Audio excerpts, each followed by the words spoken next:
那上一堂课呢，我们讲到就是第33页呢，中正版第33页，以及呢中文版呢第69页的倒数第二段呢，就是从11种根本善呢开始做讲述，就是倒数第二段的第二行开始，就是信之惭与愧，无贪嗔与痴，三种根本善，勤安不放逸，舍心与不怕与不害，由对治体性、伤势等多善。那这边呢就讲述呢就是11种呢善心所。那11种善心所呢，就是讲到说，第一个呢就是信，那第二个呢就是知惭，然后呢还有愧，就是有惭有愧。那接下来呢就讲到说，无有贪嗔痴的呢，就是三种根本善。然后接下来呢又讲到说，就是勤，也就是精进。那安呢就是清安，然后还有放逸，然后呢舍心，还有呢不害。那这个呢就是这11个呢就是11种善心所。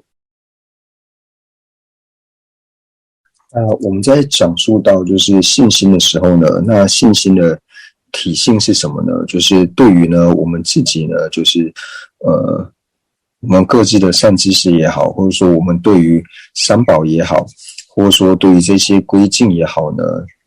就是对于无论是暂时或是就近的这些依护呢，我们能够升起信以及亲近的这种心呢，然后呢由此而成为就是欲求的一个所依呢，那这个呢是信的一个体性。为什么叫做欲求的所依呢？就是因为我们先有了信之后呢，然后才会升起这种想要希求他们的心。那这个欲求呢，就是我们前面在无别境里面的时候呢所讲到的那个欲。所以呢信呢它能够成为欲的一个所依。所以呢我们在讲述到信的时候呢，它就是依靠着呢意信，还有说呢净信，然后能够成为治国呢欲乐所依的这个呢善心所呢，那这个呢就是信的一个体性。那为什么要加上治国的欲呢？因为我们想要说，对于欲心所来说的话呢，也有追求像是不善的这种欲心所，所以才加上说治国欲乐，就表示说透由信和尽信呢，他们所产生的治国的这个欲乐呢，一定是属于希求善的这种欲乐，所以才会加上治国。那世尊呢，就是有开示到呢，就是一切功德之本呢，就是信心。为什么说讲到一切功德之本呢是信心呢？因为呢，我们想要升起功德的时候呢，无论是世间的功德也好，或者说出世间的功德也好呢，我们都要透由精进呢，才能够升起世间的学问，或是出世间的这一些修道的功德、正功德等等呢，一定要透由精进而生。那精进是依靠什么而生的呢？精进呢要依靠着欲乐而生，就是要有一个希求法的这种欲乐。比如说呢，我想要在这个法上去精进行持的时候呢，我一定要升起一个强烈的这一种欲乐，然后呢，你才会在法上呢去精进。那依乐呢又依何而生呢？我们要升起对于这个法的欲乐呢，那一开始呢，我们要看到这个法的功德。那要看到这个法的功德之前呢，那你一定呢要对于说开示这个法的导师，以及呢他所开示的这个法呢，你要升起信心之后呢，你才有办法升起欲乐。你透由看到这个法的功德升起欲乐，然后有了欲乐之后呢，才有办法升起精进，然后有了精进之后呢，才能够心绪之中升起正功德。所以世尊呢才会再再的讲述到呢，一切功德的之本呢就是信。那所以呢，平常我们在讲述，就是我们要对上师呢去修信。那如何的修信呢？就是当我们早上起来呢，无论说我们在做观修也好，或者说我们在课诵之前呢，那我们会先观想皈依境。那我们在观想皈依境的时候呢，那尽可能的呢，就是将过去呢我曾经跟随的这些上师呢，求过法的这些上师呢，那尽量呢都能够观想他们在皈依境里面。就是和我们具法云的这些上师，因为呢，我们透由每天的这种观修呢，那我们会觉得呢，我们跟上师呢好像是越来越相应。因为呢，有一些上师呢，我们可能跟他祈求了法之后呢，那可能多年之后呢，没有再见面的时候呢，那这种距离感呢就会越来越强，就好像越没什么关系。那乃至于说呢，对于这个上师的身语意的功德呢，我们都没有办法依恋起。那这也是因为说我们的心呢，就是要去向于恶的时候呢，往往是比较容易的。所以在修行的时候呢，就是无论是课诵也好，或者说观修也好，那对于和自己有具法缘的这些上师呢，那我们就尽量的呢，把它观想在皈依境里面。那所以呢，修行对我们来说呢是非常的重要，所以呢，我们要时时的呢去观想呢对上师的身语意的功德呢，然后来做意念，因为呢修行对我们来说是非常重要的一件事情。那在俱舍论里面呢有讲到说，信呢和喜呢，就是这两者呢是视俱行的。就比如说呢，我们对于上师的这种信心呢，然后同样的看到上师也是很欢喜的时候呢，那这种信和喜呢是一样的。那是喜呢并非信的呢，就比如说烦恼品的这种欢喜，趋向于烦恼品的这种欢喜呢，它就是喜，但并非是信。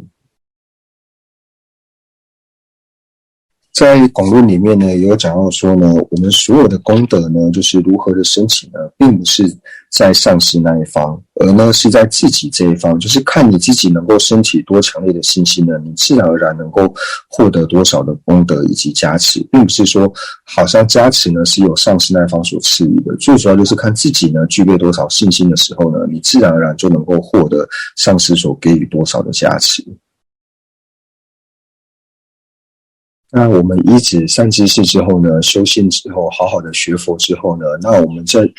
谚语里面就讲说呢，就是学法人呢要有学法人的样子。那什么叫做要有学法人的样子呢？是有些人呢他会说呢，就是他呢好像跟了很多的上师，然后修学了非常多的佛法，但是他的样子呢，你看起来就觉得他不像是一个修法的人。那譬喻来说呢，就是说看起来不像修法样子的那一些人呢，他就像挺着直挺挺的这一些玉米梗一样。为什么呢？就是当玉米梗呢，它上面要是没有结任何玉米的时候呢，它一定是直挺挺的立在那边。那如果说这个玉米呢，它长了很多的话呢，那这个玉米梗它就会弯下来，它就不会挺得这么的直，它就会有这种弯曲的这种状态。所以呢，就讲说一个修行的人呢，如果说他是真正修行人的时候呢，他必定外向呢会显现出修行人的样子。那所以呢，我们要知道呢，对于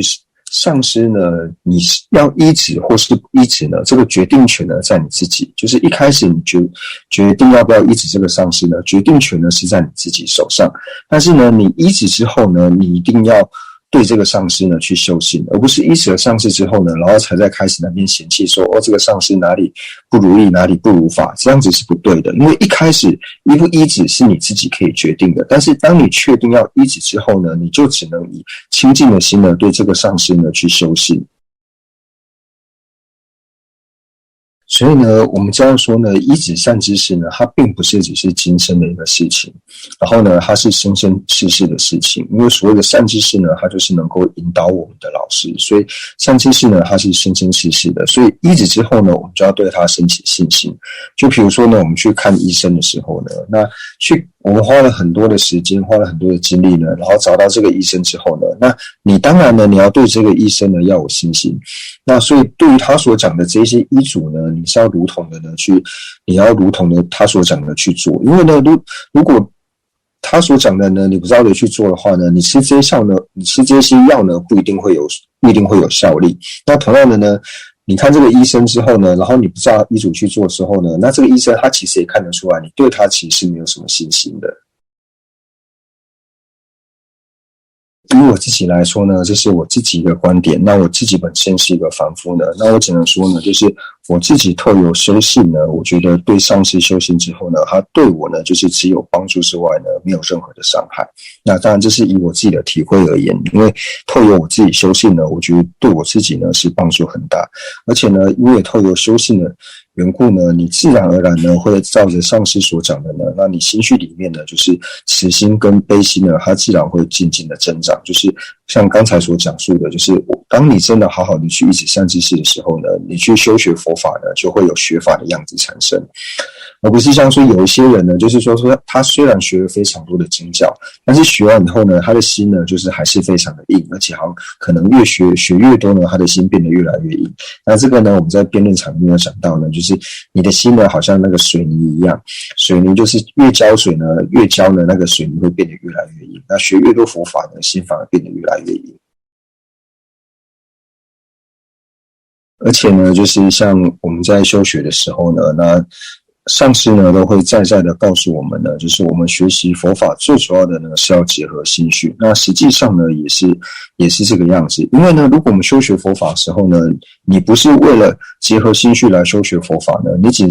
仅呢是把修学佛法呢当作是世间学问的时候，就如同说你是在学数学或是学语言的时候，你把它当一门学问来学习的时候呢，你自然而然就不会想把它呢和你的心绪来做结合，它就无法和你的心绪结合在一起。所以呢，我们修学佛法的动机呢，一开始就要安立着呢，就是我是要为了结合心绪呢而来修学佛法。当然呢，就是有一些人呢会说，就是我们在依止上师的时候呢，要依止的上师呢越多呢，对我们是越好的。那有些人会说呢，就是我们在依止上师的时候呢，不要依止太多的上师，只要依止呢少数几位上师呢就可以了。那这个呢其实是没有什么相违的，因为最主要的重点呢，并不是在说你依止了多少位的上师，而是你自己呢有没有这个能力去依止。你自己有能力去依止这么多的上师的话呢，那当然是你要依止几位呢都是可以的。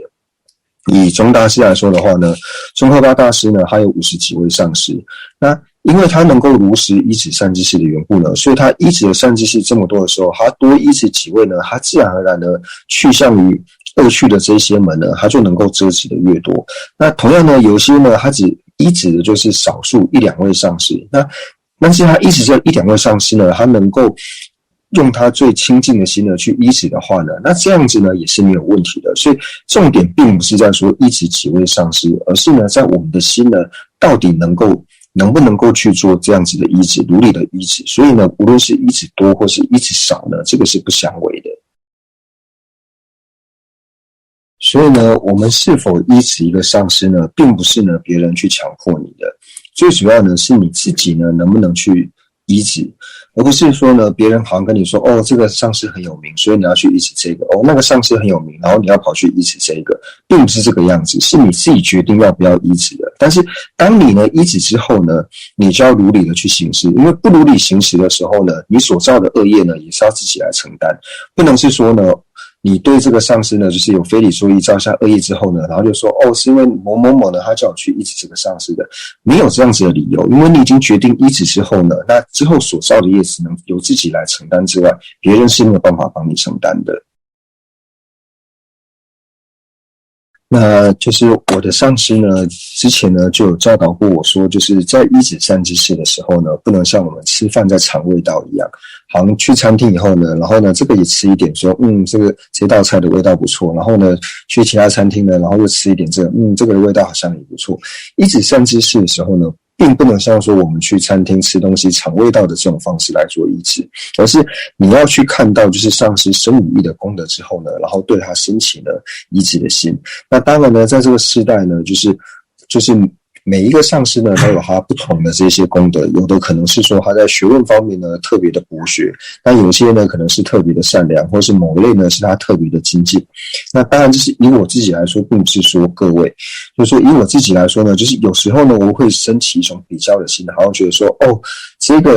这位善知识呢他好像比较博学多闻，然后那位善知识呢好像没有那么的博学多闻，好像并非是自己。就是说我们在依止善知识的时候呢，是不能以这种方式呢来做比较的，因为每一个善知识呢都有它不同的这种功德，不共的功德。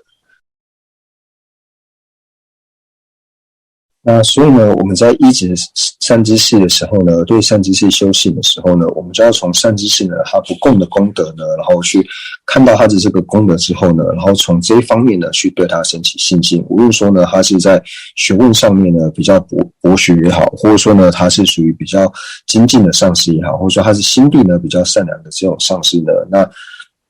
要从中间呢去看到他不共的这种功德之后呢，然后呢去修行。那就有人问宗喀巴大师说呢，那如果说呢有各种不同的功德呢，你会选择哪一个？那一种呢就是讲到说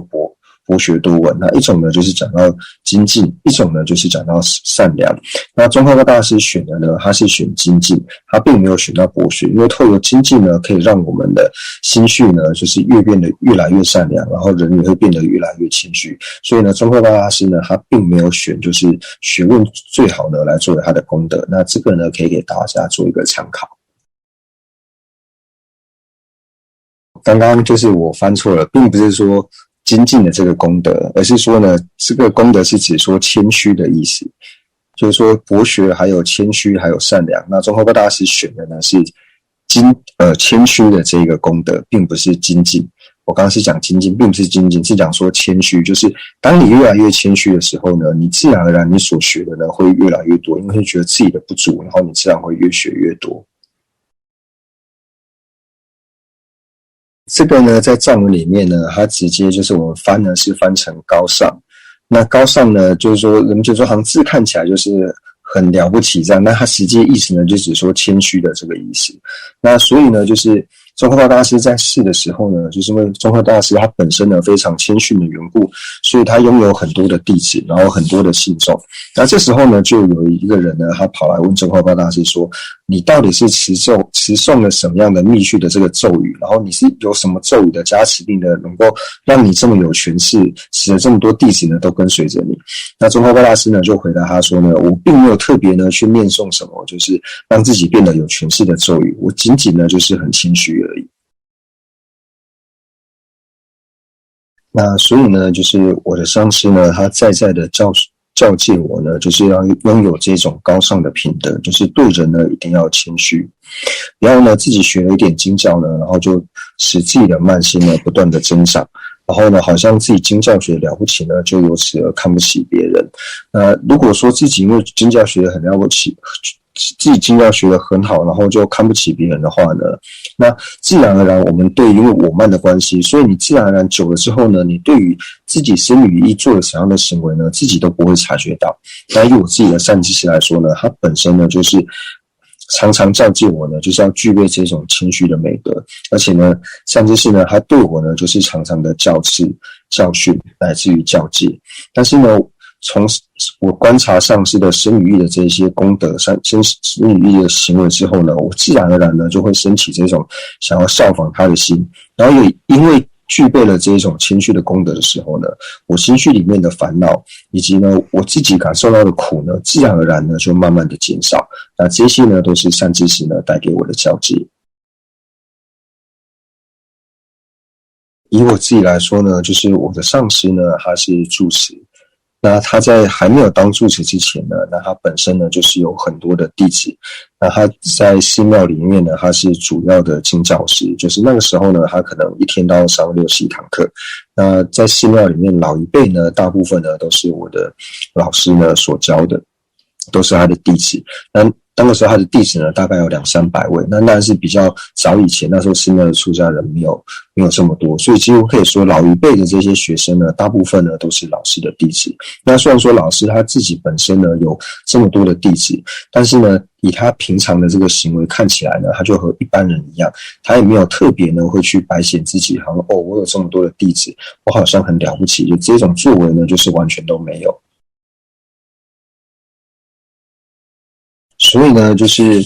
他那个时候当经教师的时候呢，本身呢就非常的谦虚。那后来呢，就是当上了寺院的住持以后呢，那也是一样。那我们就要说藏系的僧服呢，就是外面的这个披肩呢，就是有长披肩跟短披肩。那一般人就是当了住持或者说当了格西之后呢，都会穿这种长的披肩。但是呢，上师呢，他就算当上了住持呢，他也是穿着短的披肩。然后到哪里呢，也大部分呢都是他自己一个人，并不需要说有侍者呢在旁边陈示。那当然说呢，就是有时候呢，上师回来的时候呢，那弟子呢就会在旁边呢，就是为他陈示啊，和他一起走的时候呢，那上师呢就会交接说，你们不需要这个样子，你们又不是邮差，然后呢，我也不是你们的信封，不需要你们从这边呢带到那边，从那边带到这边，我自己一个人就可以处理这些事情。而且呢，上师呢他在的交接我呢，就是无论呢是当上住持也好，或者说呢你有什么样的头衔也好呢，你就是一个人。乃至于说你心绪里面呢具备哪样子的功德，无论说你具备了慈心、悲心的功德，或是你获得了地道的功德呢，你也都是一个人。所以呢，既然是人的话呢，就不需要去觉得说自己有多么的了不起。而且呢，上师本身呢也是如是的行持，像他呢是三大师的住持。但是呢，每次就是尊者呢，就是来讲法的时候呢，那大家都会为了想见尊者，就尽量的会挤到大殿里面去。但是上师呢，他并不会，他就是只要在能够听得到声音的地方，即使呢是坐在大殿外面的，那上师呢，他也不会进去大殿里面和大家一起挤，因为他只要觉得说他能够呢听到自己，他能够听到佛法呢就可以了。所以呢，透过上师的这些行仪呢，那我也常常以这些呢来检测自己的内心。那一般呢，我们讲述到说，像是以圆觉来说呢，或是独觉来说呢，他们在示现佛法的时候呢，是以无身，然后用身体呢，然后来显示佛法。那这怎么解释呢？因为我们一般呢，在显示佛法的时候呢，都是用声音，然后来宣传佛法。那圆觉呢，他们为什么是用无声呢？就是他们不讲话，所以他是以无声，然后用身体呢来示现佛法。那是如何的示现呢？那他就是以神通的方式，比如说呢，在身上呢就是冒火。那身上着火的时候呢，自然而然的会感受到很痛苦。那这个呢，就是透过这种方式呢来显示苦。那同样的呢，被火烧完之后呢，这个肉身自然而然就不存在。那以此呢来显示无常。所以这种就是讲到说呢，无身，然后以身体呢来示现佛法的方式。所以呢，我们透由善知识的这些行仪，透由他们的身教呢，其实我们可以说，这种就是用他无身，然后用他的身体呢，然后示现佛法给我们看。那我们呢，就是常常在讲述到说，就是修心呢，就像刚刚所讲述的，就是对于善知识呢，无论说他是具备就是学问上面的功德，或者说他具备这种高尚谦虚的功德，或者说呢，他具备善心的功德，或者说呢，善知识呢，他本身呢，就是有他自己在依止善知识方面呢，有不共的功德。总之呢，我们就是从善知识呢，他所具备的功德呢，然后从这一点呢去修行。那除了修行是很重要的一点之外呢，那同样的，我们要常常的去意念上师，因为呢，我们要去意念上师他对我们的恩德。那最主要是什么恩德呢？最主要呢，就是赐予我们法的这种恩德。那这种呢，就是意念上师的对我们的恩德呢，赐予法的这种恩德呢，那我们是要常常的去意念的，而不是呢说，哦，我有在依止善知识，然后呢，我也有在修行。那我修行呢，可能我们就是一年呢，就是想了一次上师的恩德呢，然后就说我有修行，或是呢，把上师的照片呢放在我们的前方呢，然后就说呢，我有在修行，并不是这个样子的。因为真正的修行呢，就是你能够和上师呢越来越相应，然后乃至相应到升起一种觉受的时候呢，那这个呢才是代表你真正的有在修行。那如果说呢，我们时常呢能够对我们的上师呢去做意念的话，比如说有一个上师呢是我们常常去意念，那有一个呢我们并没有常去意念的时候呢，那对于我们常常意念呢去视为他恩德的这种上师呢，那当你真的见到他的时候呢，你内心所升起来的这种感受呢是完全不一样的。你一定会升起不同的觉受，跟你平时在意念他的时候呢，和你真正见到他的时候呢，你所升起的这种觉受呢是完全不一样的。那如果说呢，我们平常对上师呢没有常常去意念上师的恩德，也没有去对上师呢修行的时候，那你见到上师的时候呢，你所升起这种觉受呢，肯定远远不及呢你平常有在对他修行，然后呢以及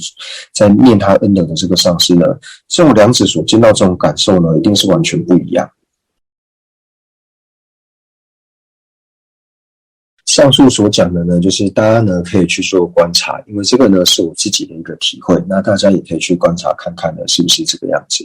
那同样的呢，还有一点呢，就是我们呢就是对于说曾经呢口说我们在一位上师的跟前呢，曾经听受过修心八纪之后呢，那接下来呢，这位上师呢，就是同样的呢，在讲述修心八纪的时候呢，那别人就跟你说，可以去听法啊，什么时候？那时候我们内心肯定会生气啊，这个传承我已经得过了，所以就不用去听。那这样子的话呢，它反而呢会变成我们就是修信以及呢修学佛法呢，可能会变成一种障碍。这边呢，我就是以譬喻呢，就是来做说明，就是我们听修心八纪这个例子呢，来做譬喻，就是说呢，有的人他会觉得说呢，就是在上师跟前呢，反正我已经听过一次，我已经获得了这个传承，所以没有必要再去听。但是呢，如果说你真的呢修学佛法呢，你修学佛法的目的呢是为了结合心绪的话呢，那无论说呢这个上师第一次讲授修心八纪，或是第二次，你第二次再听呢，肯定跟你第一次听的时候呢有不同的感受；第三次听呢，跟第二次呢又会有不同的感受。你10次听呢，在这个上师的跟前呢听了10次呢，你都会有不一样的感受产生，因为你的内心呢是真的想要去结合心绪，想要透这个从这个法门呢，然后去结合你的心绪，让你的心绪有所改变。但是呢，如果说我们不是以这种想要呢结合心绪的方式来听的时候呢，你会觉得说，反正这样的内容呢我已经听过一遍了，那上次讲来讲去呢，反正大概就差不多是这个样子，所以一样的内容呢没有必要去听第二次。就是有时候呢我们会升起这样子的想法。所以呢，在这里呢，讲述到上述的内容，最主要呢，就是讲到说修信呢，为什么我们要去修信？修信最主要目的呢，就是希望说我们在修学佛法的时候呢，像这里讲到信的时候呢，我们就要想办法呢去结合我们的心绪。那结合心绪呢，就是可以从依止善知识呢，就是从对上师的修信呢开始做一个结合。就是刚才仁波切提到说那个宗大师曾经被问说有很多功德的上师，那要先看哪一个功德？仁波切说是谦虚。可是我们在学广论讲到那个善知识功德的时候，说最下边际是戒，对啊，不知道这个要怎么思维？你说的没有错，就是我们在讲述什么到高尚或是谦虚的这个功德呢，最殊胜的谦虚呢，就是持戒。因为呢，我们知道说持戒呢，就是收摄我们身语的行为，所以它外在所显现的呢，除了宗喀巴大师说外在呢，就是自己的身语的行为呢，就是有做非常好的收摄之外呢，那最主要呢是他本身具备这样的功德，但是呢，他还是有一颗非常谦卑的心。那所以对于我们来说呢，就是我们要好好的呢来持守，就是断除12业的这个律仪。那在你能够有好好的去持守这个律仪的时候呢，你身语所表现出来的行为呢，它自然而然就会显现非常的谦虚。而且呢，以现在这个时代来说呢，就是无论说你是在什么位置的人，或者说你是一国的元首也好，或者说呢你是什么样的工作，你有什么的地位也好呢，最主要呢都是要具备谦虚的这种美德。因为呢，如果你不具备谦虚这种美德的时候呢，你想要真正去利益到他人的呢，是非常困难的。而且呢，我们为什么要常说我们要有一颗善良的心？我们要有一个善良的心呢，最主要的就是为了利他，就是为了利他呢，所以才有这个善良的心。所以呢，我们为什么要讲到说，就是这个谦虚的心是从何而来呢？就是透有持戒。持戒是什么？持戒除了说外在的这种就是能够摄持我们身语的行为，但是你身语的行为是从哪里才能够摄持呢？你一定是从你的心绪去做调伏之后呢，你才能够真正的去摄持你身语的这个行为。所以呢，我们在讲到说持戒其实最主要的目的呢，就是在调伏我们的心绪。那你调伏心绪之后，你身口的行为自然就会有所改变，而不是说呢，我在持戒，我很了不起，然后到处跟别人说，我在持戒你看只有我持戒持得这么好，然后由此呢就看不起别人的话，那你说这个是真正的持戒吗？并不是啊。就是说刚刚有提到，就是可能学法越久会像水泥一样越来越硬。那这个是这个要怎么自己观察呢？还是只能透过别人或是上师来让自己知道这样？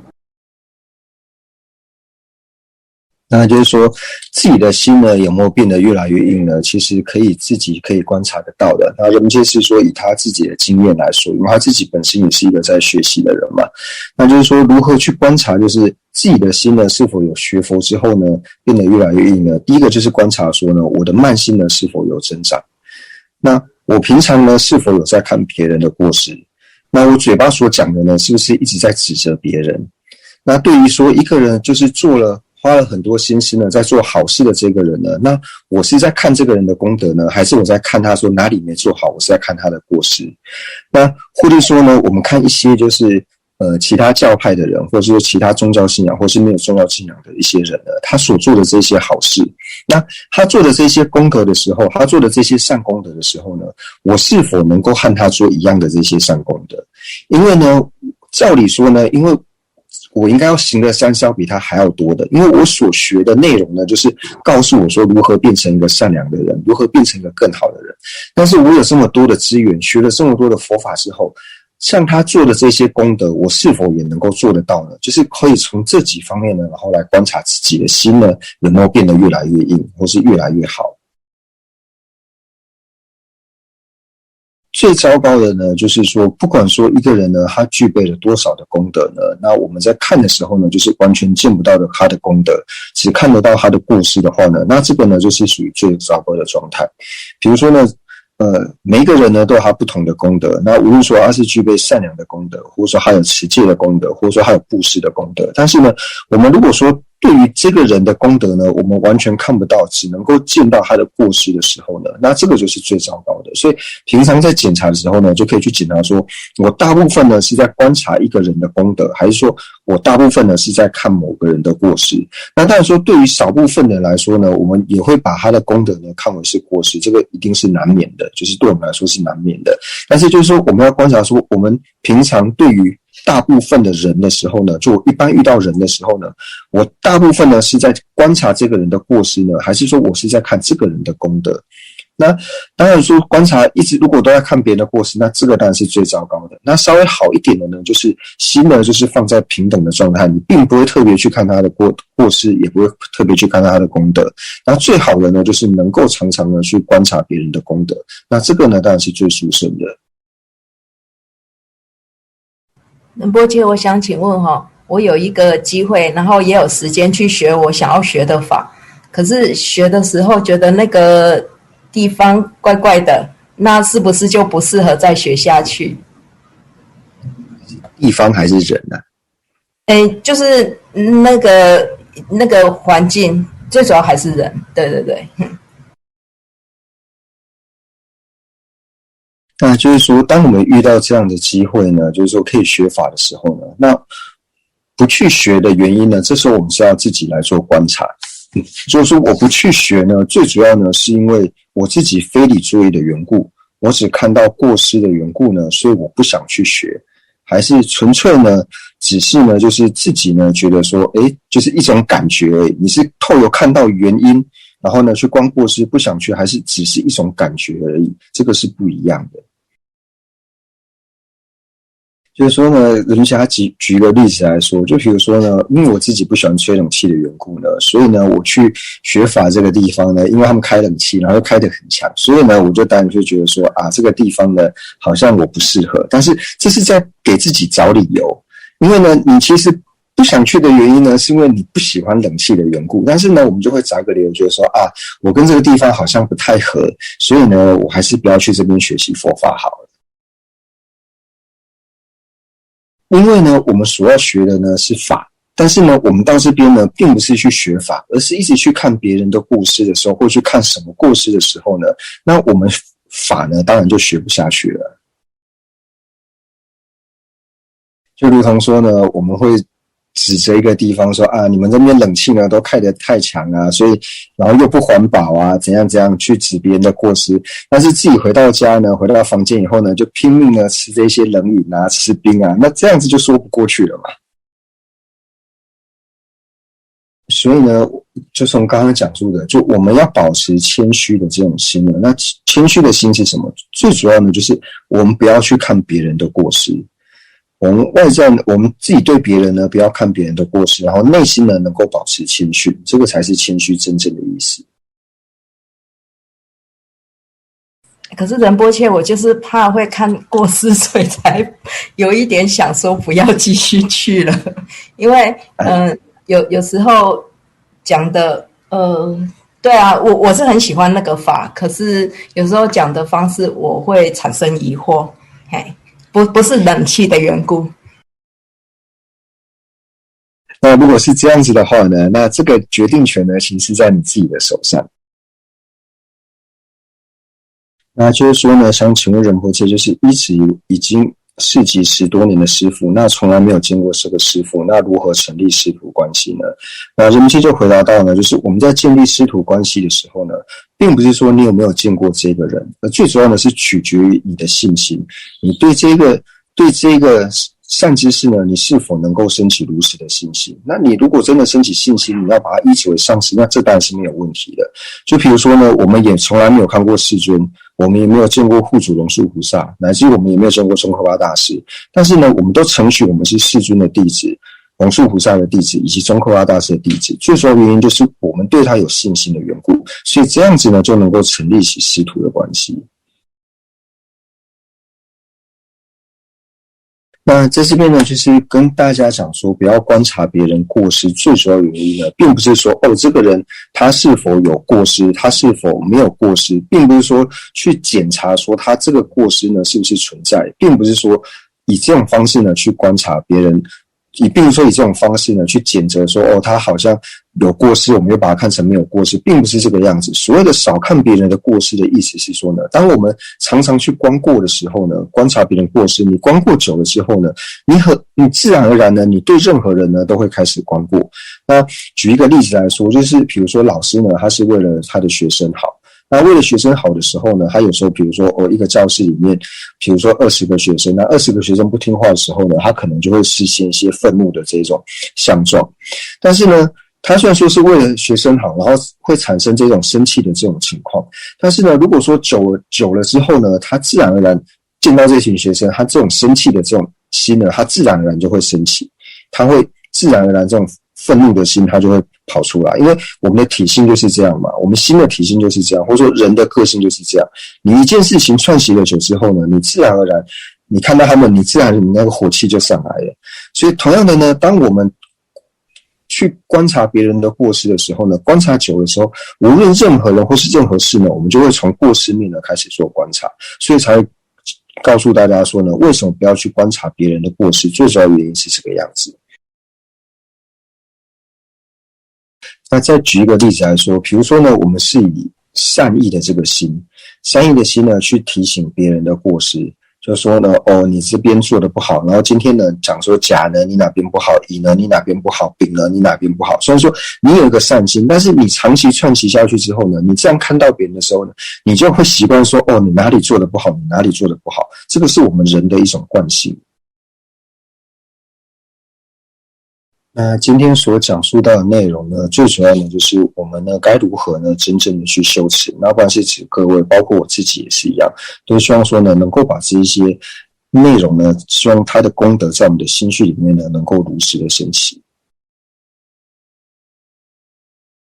接下来呢就是禅和愧呢，那我们就快速的呢做讲述。那什么是禅，什么是愧呢？那禅呢就是以自己呢为理由呢，就是以自己呢为出发点，然后呢去防范罪过的呢，这个是属于禅。那愧呢就是以他为理由，就是以他人为理由呢而去防范罪过的呢，那这一种具备这种作用的这个心所呢，就是愧的这种体性。所以禅是以自己为理由，然后我们自己去防范这些比如说就是不好的这些行为，像是性罪等等呢，去遮止性罪呢，那这个是属于禅的体性。那以他人为理由呢，然后去遮止性罪呢，那这个呢是属于愧的作用。